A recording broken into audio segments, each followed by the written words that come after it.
Silver Linings Playbook is a movie based off a book written by a guy who lives the next town over from me. So I feel like I kind of have a personal investment in this film. It stars Bradley Cooper as a manic depressive guy estranged from his wife with a history of violent outbursts. He's released from the hospital and made to live with his parents, in which he kind of tries to adopt this positive mindset in which if he thinks positive, then everything will kind of go positive. Which isn't always the case, but hey, at least he's trying. He meets a woman played by Jennifer Lawrence, whose husband died and who she kind of has her own little bout of depression, and they both kind of try to help each other out. The acting on its own is very good. Bradley Cooper and Jennifer Lawrence both play off each other very well. They're very comfortable around each other, as you can tell. I think this is like their second movie together with a third one on the horizon, so they might have a partnership there. I don't know how it's going to work, but hey, they play very well off each other. They're both very good together, and I think they kind of bring their best out, I think they really do that. Robert De Niro plays his father. Robert De Niro,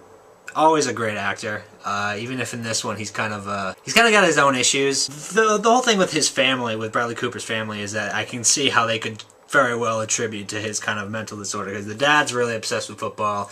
His mom is really kind of, paranoid and, is always nervous about him and like, overbearing kind of a little bit. And then there's the brother, who is kind of better than him. They don't really get into that too much. The brother is actually the guy who plays Eli on Boardwalk Empire, which is kind of fun. But they don't really get into the whole history of the brother as much, which I kind of think is a shame, because I think there was a story there that we really didn't get to hear. Julia Stiles makes an appearance in this film as kind of an overbearing wife, and Jennifer Lawrence's sister. She does fine for the screen time she gets. So does the guy who plays her husband, who I can't remember his name. Chris Tucker's in this movie.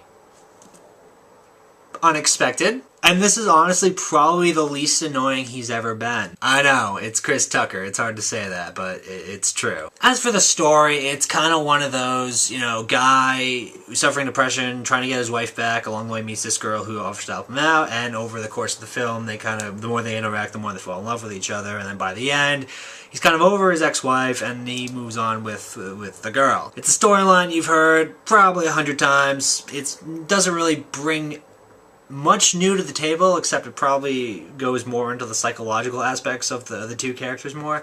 But the story on its own, at face value, is kind of something we've already seen. It pulls a couple punches, but more or less you kind of know how it's going to end. There's this whole kind of subplot about football, and that Bradley Cooper's character brings good luck when he's there, but really he kind of brings good luck when he's not there.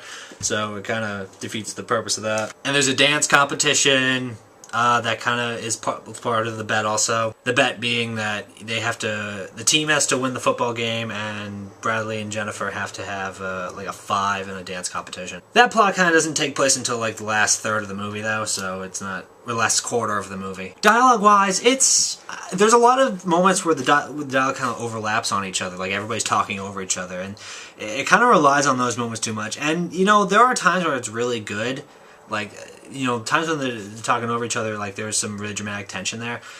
In this film, I feel like while there was tension, there was also some times where it was just kind of like, okay, we gotta wrap this up now, because there's a lot of talking. But it's a cute film. I mean, you really kind of see, Bradley Cooper and Jennifer Lawrence are very fleshed out. The parents are very fleshed out. Like, all the characters really kind of have emotional depth to them, and you really kind of see how they evolve throughout the film, how they kind of push themselves to be better, even when there's a lot of things that kind of bring them back down. Lynn kind of didn't like the ending. She said that it kind of reinforces this kind of false idea that love can make you not crazy, that it can like snap you out of any depressive funk. And while I can see that, I don't necessarily agree with it, because I don't think Bradley Cooper is necessarily healed at the end of the movie. I think he's better, but I don't think he's necessarily healed from everything.